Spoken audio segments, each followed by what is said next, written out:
Welcome to the deep dive. Our mission here is, well, to move you past the headlines. We really try to plunge into the source documents, making sure you walk away truly informed. Exactly. And today we've got quite the document stack. It's the Q3 2025 financial results from JPMorgan Chase, just out on October 14th. The big one. And we're not just here to, stare at the big profit number, are we? No, definitely not. The goal is to really synthesize these reports, understand the mechanics, what actually drove that $14.4 billion in net income. And maybe more importantly. Yeah, maybe more importantly, see how management is positioning this massive balance sheet for a future they're describing with, frankly, a lot of caution. That tension really is the heart of it, isn't it? It's the core for this deep dive. On one side, you've got this financial fortress just delivering really strong operational efficiency, hitting, an impressive 20% return on tangible common equity, ROTCE. Yep, 20% ROTCE for the quarter. Those are absolutely elite numbers in banking. Really strong.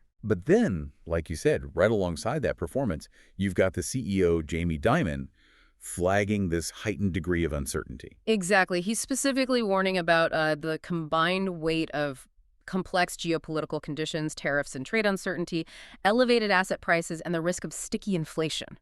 So we need to see how they're managing that contrast, aggressive growth, but also defensive preparation. Okay, let's unpack this right away then. Yep. Starting with the firm-wide scorecard, what were those big top-line numbers setting the tone for Q3 2025? Well, overall, the performance was excellent year over year. Net income landed at $14.4 billion. Okay. That's a pretty robust 12% increase from the same quarter last year.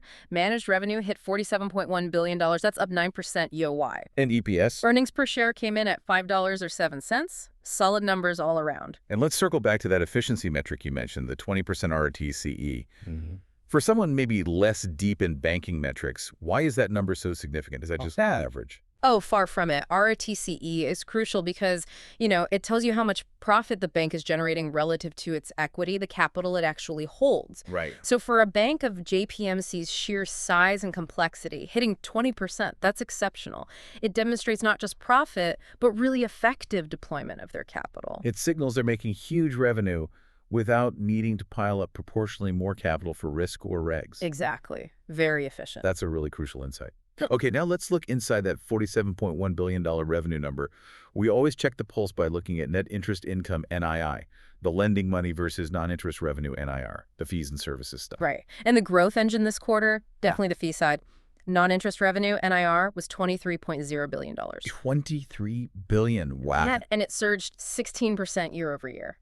The sources are pretty clear. This jump came from higher asset management fees, big growth in investment banking fees, auto operating lease income, and payments fees, too. Their non-lending businesses are really firing on all cylinders. So the transactional, the advisory side, that really carried the growth weight. What about the traditional lending income, the NII? NII was slightly higher overall at $24.1 billion, but it only grew 2% year over year. Only 2%. Yeah, and here's where it gets interesting, maybe a bit constrained structurally. NII, excluding the markets business, was essentially flat, just held steady at $23.4 billion. Flat NII. That sounds a bit concerning for a bank that big, doesn't it?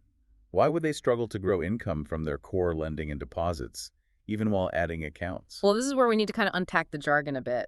That flatness was really due to two major forces pushing against each other. Okay. On one side, you had headwinds, things like lower rates and deposit margin compression. But offsetting that, you had positive tailwinds from really strong consumer activity, specifically higher revolving balances in card services and also more wholesale deposits coming in. Explain deposit margin compression for us. What does that actually mean for their profit model, like in simple terms? Okay, think of it like this. The bank makes money on the gap, the spread, between the interest it pays you for your deposit and the interest it earns lending that money out. Right. When rates globally drop, or maybe when competition forces them to pay more for deposits to keep them, that profit margin, the spread, gets squeezed, it gets compressed. Ah, okay. So even if they have more deposits, they might be making less profit on each dollar because their costs went up, or the yield they get lending it out went down. That's why just keeping NII flat actually required that strong performance in card spending to balance things out. That makes the flatness sound almost like a win, given those headwinds. Yeah. Okay, but let's turn to credit costs. If they're cautious about the future, What are they actually preparing for? What did the numbers show? They are definitely preparing the fortress, as they like to say. The total provision for credit losses was $3.4 billion. $3.4 billion. Right. And importantly, that's made of two parts. $2.6 billion were net charge-offs, or NCOs. That's money they already lost, loans gone bad, written off the books. Okay, actual losses. Yes.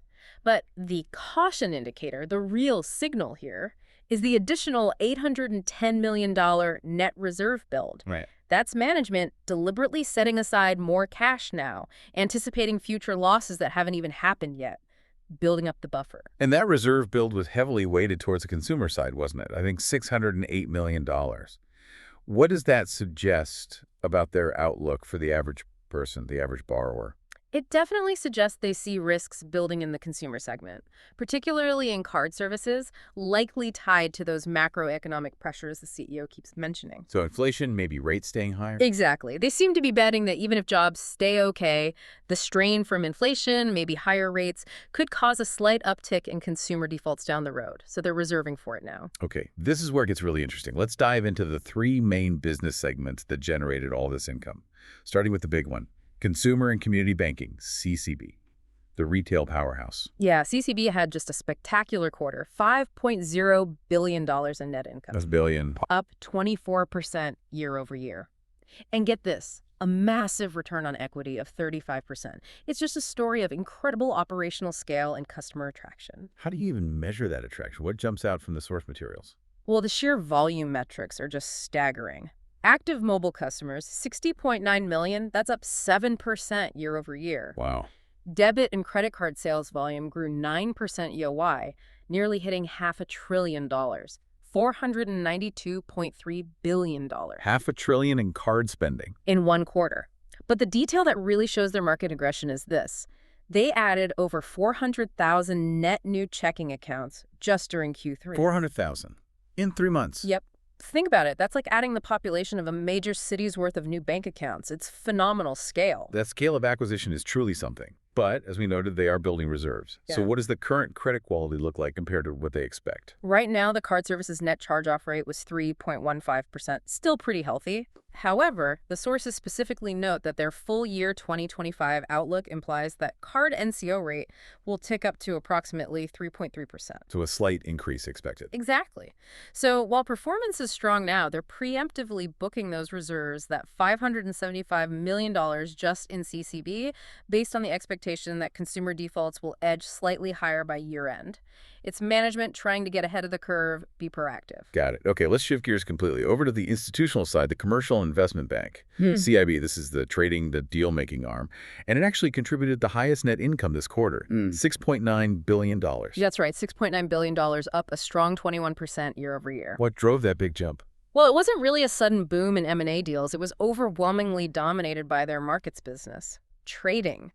Markets. CIB achieved a record third-quarter markets revenue, nearly $9 billion. That's up 25% year over year. A quarter. Wow. Yeah, huge volume. Both fixed income markets up 21% and equity markets up an even bigger 33%. Saw massive activity, predominantly in their prime services, serving hedge funds and other big institutions. Okay, a 25% jump in markets revenue. That suggests institutional clients were incredibly active. Yeah. Which is great for fees, obviously.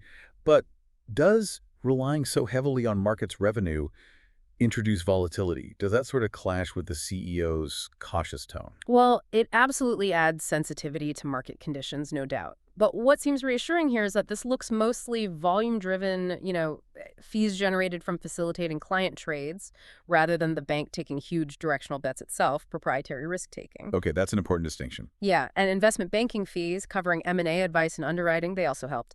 Up 16% YoY, JPMC maintained their #1 global ranking for IB fees too, with about an 8.7% wallet share year to date. They're just capturing a massive slice of all the global institutional activity out there. Okay, let's talk about the credit costs, specifically in CIB. You mentioned the overall reserve build, but the CIB segment had this very intriguing line item in its credit report. What was the specific nature of the charge-offs there? Yeah, this is a fascinating little detail, almost an anomaly. The CIB's credit costs were specifically hit by charge-offs related to, and I'm quoting here, borrower-related collateral irregularities in certain secured lending facilities. Okay, hold on. Borrower-related collateral irregularities in certain secured lending facilities. Yeah. We need to simplify that immediately. What are we talking about? Is this fraud? Is it just bad paperwork? What's the implication here? It likely means there were issues found with the assets backing specific loans in the wholesale book. Secured lending a loan backed by a specific asset, like inventory or equipment. Right. An irregularity suggests that asset or maybe the documentation proving its value or ownership turned out to be flawed, maybe less valuable than thought, maybe improperly handled, something like that. So not necessarily a widespread problem? Exactly. The fact that the sources call this out so specifically implies these are likely isolated incidents, maybe a few specific borrowers or types of collateral rather than some broad systemic default way of hitting their corporate clients. It seems more like localized operational risk management issues. That distinction is absolutely critical for the listener. It's localized operational stuff, not a sign the whole corporate sector is crumbling. Okay, finally, let's turn to asset and wealth management, AWM. They deliver the highest ROE of all segments, a stunning 40%. This segment often gets overlooked in the headlines. It really does, but it's often the highest margin segment because it's so heavily fee-based and scale is just everything here. AWM delivered $1.7 billion in net income, up 23% YoY, and that growth was almost entirely driven by higher management fees. The numbers here are just huge. Assets under management, AUM. AUM hit $4.6 trillion. Trillion, okay. And total client assets, which includes things like deposits and custody assets, reached $6.8 trillion. $6.8 trillion. Why is the segment exploding like this? What's driving that? It really comes down to trust, brand, and scale, all amplified by pretty strong market performance lately. The source says the growth was due to two things. Continued strong net inflows from clients. How much inflow? $109 billion in total net inflows just for the quarter. $109 billion net new money in 3 months. That's an incredible measure of where global wealth is choosing to go. It really is. And the second factor was simply higher market levels, boosting the value of all the assets they already managed. Makes sense.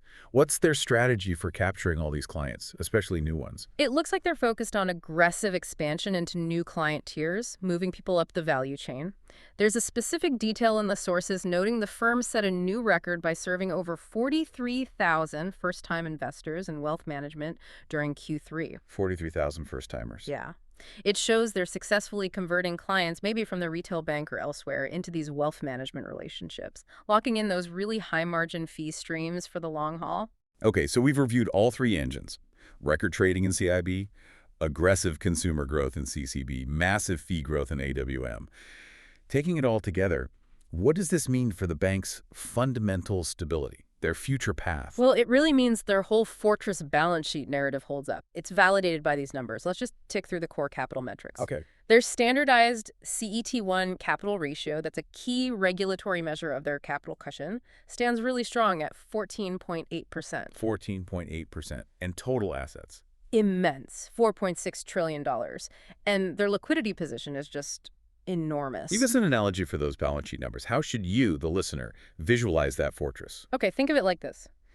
That CET1 ratio, 14.8%, that's like the bank's earthquake insurance. It ensures they have enough really high-quality capital to absorb a severe shock. And at 14.8%, that policy is extremely robust, well above requirement. And the liquidity. Right, then look at liquidity. Cash and marketable securities were $1.5 trillion. And within that, they had $241 billion in total excess high-quality liquid assets, HQLA.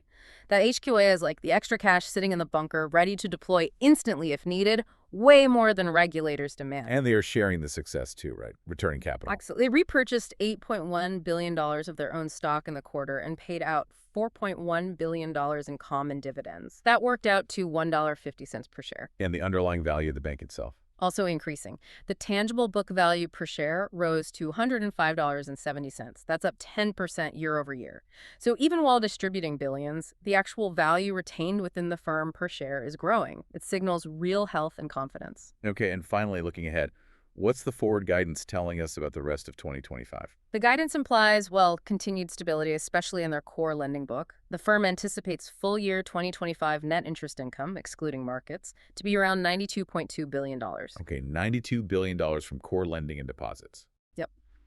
And if you include the expected contribution from the trading segment, the total NII implied for the full year is around $95.8 billion. They're projecting a very steady, predictable stream of income, which really underpins the confidence you see in those big capital returns. So wrapping this up, the core takeaway for you, the listener, seems clear. JPMC delivered a really powerful Q3. It was characterized by exceptional performance in markets, surging client engagement on the consumer side, and just massive inflows into wealth management. That 20% ROTCE, it really confirms their operational strength across the board. But, and it's a crucial but, this immediate success has to be read in the context of the firm's own stated need to prepare for that wide range of scenarios. Those ongoing global risk, geopolitical, inflation, they're performing incredibly well, yet they are structurally keeping that defensive posture. You see it clearly in that $810 million net reserve build. That dual reality is genuinely fascinating. They're preparing for uncertainty, they're reserving capital. Yet the firm also noted that year-to-date, they've raised roughly $2.5 trillion of credit and capital for their clients. Right, including $205 billion just for consumers and $25 billion for U.S. small businesses. They're still massively funding the economy. Exactly. Which leaves us with maybe this final thought for you to chew on. Consider that massive ongoing capital deployment. It's fueling growth for millions of consumers, thousands of businesses globally. How does that robust, clearly expansionary effort square with those very specific, isolated charge-off issues we saw in CIB, those collateral irregularities in secured lending? What does that juxtaposition maybe tell you about where the micro level, the really localized risks, might be starting to appear in the broader economy, even while the giant global capital engine itself keeps humming along powerfully? Something to think about.